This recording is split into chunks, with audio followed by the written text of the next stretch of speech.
스태시어웨이라는 요즘 뜨고 있는 싱가포르 자산관리 플랫폼에 대해 모든 것을 소개드리는 영상입니다. 이렇게 체계적으로 정리해서 완벽히 설명드리는 유일한 영상이 아닐까 싶습니다. 이번 영상은 스태시어웨이의 특징, 그리고 스태시어웨이의 플랜들, 그리고 스태시어웨이 심플이라는 상품의 간략한 소개, 그리고 어떻게 디포짓을 하는지, 중요하게 알아야 할 점 한 가지, 그리고 제 수익률 공개, 이렇게 한번 목차를 꾸며봤습니다. 그럼 몇 가지 특징들을 먼저 설명드리겠습니다. 가장 큰 장점은 0.2에서 0.8%에 불과한 매우 낮은 운영 수수료입니다. 주기적으로 리밸런싱과 액티브한 자산 관리를 해준다는 점을 감안했을 때, 그리고 기타 1번 액티브 펀드의 수수료가 5% 정도임을 감안하면 거의 10분의 1 수준의 낮은 수수료입니다. 다음은 최소 투자 금액이 없다는 것입니다. 다음에 소개드릴 비슷한 플랫폼들이 보통 10,000불의 최소 예치금이 필요하다는 점을 감안하면 장점입니다.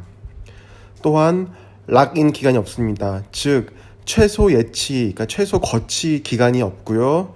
이 플랫폼의 장점인 리밸런싱이 투자자가 하나하나 신경 쓸 필요 없이 알아서 잘 진행이 됩니다.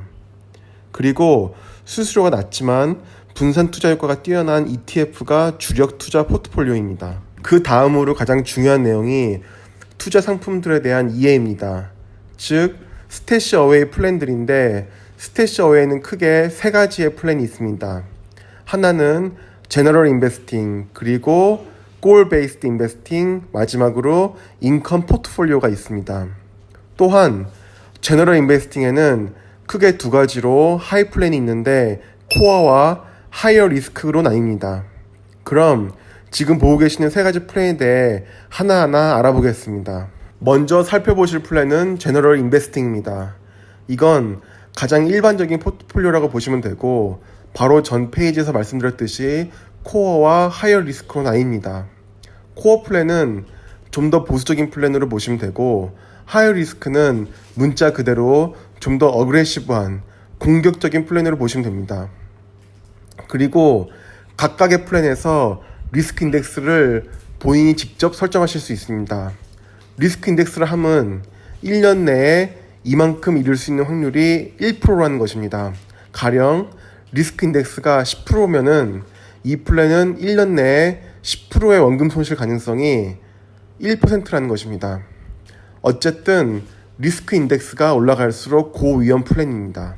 자, 그럼 제너럴 인베스팅의 코어를 살펴보겠습니다. 코어는 리스크 인덱스를 6.5%에서 22%까지 설정할 수 있습니다. 코어 플랜의 리스크 인덱스가 6.5%인 경우를 예를 들어 어떤 포트폴리오가 있는지 살펴보겠습니다. 매우 보수적인 저위험 플랜이다 보니 아무래도 국공채와 매우 안전한 사채에 주로 투자가 들어가고, 무려 78%의 금액이 채권으로 들어갑니다. 그 외에는 주식시장의 14%, 코머디티의 9% 등이 들어갑니다. 그럼 같은 코어 플랜에서 리스크 인덱스를 가장 높게 설정한 22%의 경우를 보겠습니다. 22%라는 인덱스도 사실 그렇게 고위험은 아니고 중위험 정도로 볼 수 있겠습니다. 이 경우에는 국채의 20.5%가 들어가고, 미국 주식시장에 45%가 들어가고, 그 외 국가 주식시장에 18.5%가 들어갑니다. 코머디티에도 15%가 들어가는데 제 생각에는 대부분 금 선물로 해칭 차원에서 넣는 것 같습니다. 이번에는 제너럴 인베스팅에서 코어 플랜 외에 좀 더 높은 위험 플랜인 하이어 리스크 플랜에 대해 알아보겠습니다. 하이어 리스크 플랜에서 리스크 인덱스는 26%에서 36%까지 설정할 수 있습니다. 중고 위험 플랜이다 보니 대부분의 자금은 주식시장의 ETF 형태로 투자가 됩니다. 리스크 인덱스가 26%인 상품은 보시다시피 미국 주식시장의 55.7%, 그리고 그 외 국가 주식시장의 22.8%가 들어가므로 78%가 넘는 돈이 주식시장에 투자되고, 국채시장에는 5.5%가 들어갑니다. 자, 그럼 스태시어웨이의 모든 플랜 중에 가장 고위험 플랜인 리스크 인덱스 36%인 경우를 알아보겠습니다. 보시다시피 채권에는 돈이 아예 안 들어가고, 미국 주식의 72%, 그 외에 27%, 곧 99%의 자금이 주식시장에 투자가 들어갑니다. 여기까지 스태시어웨이 플랜 중에 제너럴 인베스팅에 대해 알아보았고, 제너럴 인베스팅 내에서는 코어부터 하이어 리스크 플랜까지 총 4가지의 리스크 인덱스 경우를 알아보았습니다. 즉, 리스크 인덱스가 6.5%인 경우부터 36%인 경우까지 단계적으로 알아보았는데, 각각의 플랜에 대해 투자 포트폴리오를 한번 그래프로 그려보았습니다. 빨간색 선은 미국 주식으로 저위험 플랜에서는 투자가 아예 안 들어가다가 고위험에서는 절대적으로 증가하는 걸 볼 수 있고, 기타 국가의 주식은 리스크 인덱스에 비례하게 들어가는 걸 보았습니다. 미국 주식 투자와는 반대선을 그리는 파란색 선이 본드, 즉 채권입니다. 저위험일 때는 가장 많이, 그리고 고위험에서는 아예 안 들어가는 걸 보실 수 있습니다. 골 베이스드 인베스팅은 스태시 어웨이의 두 번째 플랜입니다. 사실 이걸 활용하는 투자자는 그리 많지 않을 것 같은 제 개인적인 예상이긴 합니다. 이건 뭐 다른 건 없고, 단지 일정 기간 후에 일정 금액의 수익을 얻으려면 현재 어느 정도의 금액을 넣어야 하는지 시뮬레이션을 해보고 그에 맞게 투자하자는 개념입니다.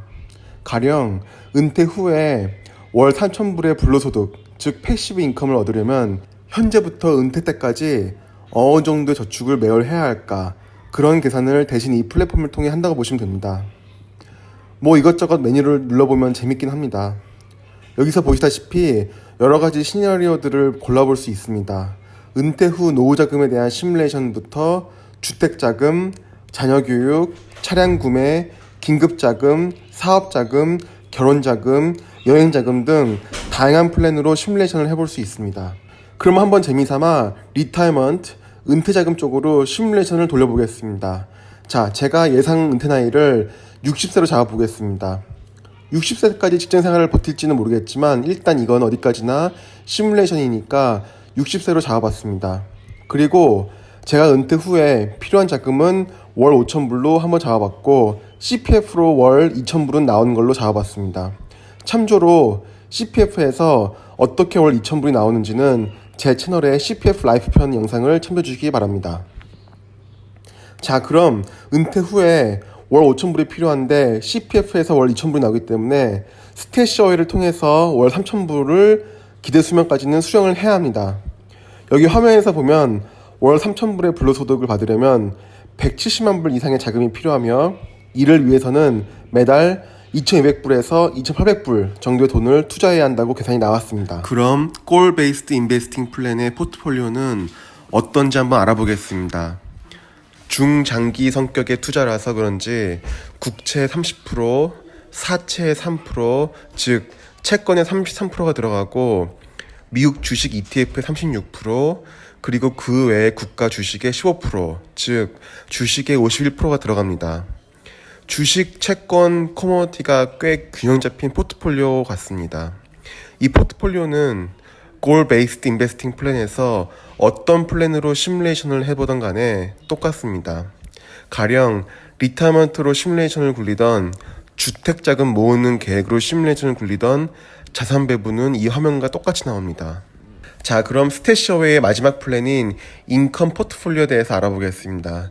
이건 스태시 어웨이에서 가장 보수적인 플랜입니다. 장기적으로 보수적으로 투자하고 싶은 분들에게는 이게 가장 적합할 것 같습니다.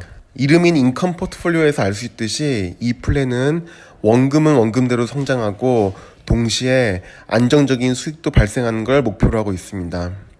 배당 성향이 강한 배당주와 비슷한 개념으로 보시면 될 것 같습니다. 안정적인 수익을 지속적으로 발생시키는 걸 목표로 삼다 보니 이 플랜에는 크게 3가지 유형의 투자 포트폴리오가 들어가 있습니다. 국공채, 사채 등의 채권, 즉 본드, 배당 성향이 강한 싱가포르 주식과 그 외 국가 주식들인 이퀴티, 그리고 리츠, 즉 부동산 투자 신탁에 투자가 들어갑니다. 리츠는 부동산 관련 자본이나 지분에 투자하여 발생한 수익을 주기적으로 투자자에게 배당하는 상품을 뜻합니다. 인컴 포트폴리오는 보수적인 성향의 투자 상품이다 보니 리스크 인덱스는 12%로 낮습니다. 채권에 총 54%가 들어가 있고, 주식 ETF에 10%가 들어가 있고, 리츠 상품에 35%가 들어가 있습니다. 채권 중에서도 사채에 44%가 들어가 있고, 아마도 정크본드가 아닌 등급이 높은 회사채에 들어가 있을 것입니다. 보시다시피 배당 성향이 강한 채권과 리츠의 대부분의 금액이 투자되어 있고, 포트폴리오 성격상 자산시장의 변동성에 영향을 덜 받는 포트폴리오라는 장점이 있습니다. 그 다음 상품은 스태시 어웨이 심플이라는 2019년에 도입한 상품입니다. 이건 별건 아니고 예금 상품입니다. 다만 예금 상품이지만 일반 은행의 예금 상품, 즉 픽스드 디포짓에 비해 이자가 훨씬 높은 장점이 있습니다. 확정이자는 아니지만 어느 정도 약속된 이자는 연 1.9%이고 자유롭게 입출금 가능한 계좌에 돈을 넣어 놓으면 연으로 1.9%의 이자를 주는 상품입니다. 돈을 어디에 투자하고 싶지 않고 어떤 이유에서든 간에 현금 비중을 높이고 싶은 경우에는 여기가 적합한 플랜 같습니다. 수수료도 없고 거치 의무 기간도 없고 거치 최소 또는 한도액도 없고 그 어떤 제약도 없는 매우 자유로운 플랜입니다. 자, 그럼 어떻게 투자금을 넣을 수 있는지 알아보겠습니다. 투자금은 개인 은행 계좌 또는 SRS 계좌를 통해 송금할 수 있습니다. SRS 계좌를 이용할 수 있다는 점이 제가 스태시어웨이를 시작한 이유이기도 합니다. 또한 개인 은행 계좌를 이용하든 SRS 계좌를 이용하든 간에 투자금 거치는 원타임으로 한 방에 넣을 수도 있고 매달 자동 거치식으로 넣을 수도 있습니다. 가령 예를 들어 12,000불의 여유자금이 있다면 그냥 한 번에 12,000불을 넣어서 바로 투자를 들어갈 수도 있고 매달 은행에서 자동 출금 1,000불씩 되게 설정해서 12개월에 거쳐 분산 투자를 할 수도 있습니다.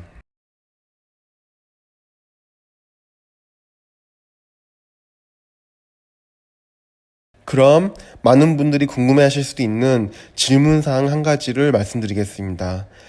싱가포르에 사는 제 친구도 물어본 사항이라 저도 궁금해서 한번 찾아봤습니다.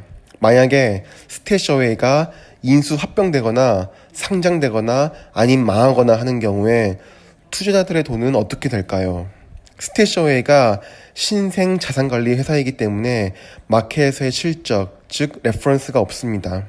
그래서 기업에 대한 신뢰성에 있어서 확신을 갖기 힘들 수도 있습니다. 하지만 이에 대한 답은 여기 화면에서 보시는 것과 같습니다. 스태시어웨이 사이트에 있는 내용을 발췌한 것인데 빨간색 글씨만 보시면 감이 오실 것입니다. 간략히 설명드리면 투자자의 자금은 스태시어웨이 내부 재무제표와는 별도로 관리가 되고 커스터디언 뱅크, 즉 3자 은행에 자금을 넣어서 별도로 관리가 되고 있습니다. 즉 투자자의 자금은 제3자 은행에 들어가 있고 스태시어웨이는 자금을 투자 운용하는 역할을 하는 것입니다. 커스터디언 뱅크는 세계적으로 안전한 DBS 은행이고 스태시어웨이에 어떤 일이 생겨도 투자자의 자금은 100% 안전하다는 게 답입니다. 그러면 이번에는 제가 현재 실제로 스태시어웨이에 들어간 투자 수익률을 보여드리겠습니다. 저는 스태시어웨이를 2020년 1월 2일에 처음 투자를 시작했습니다.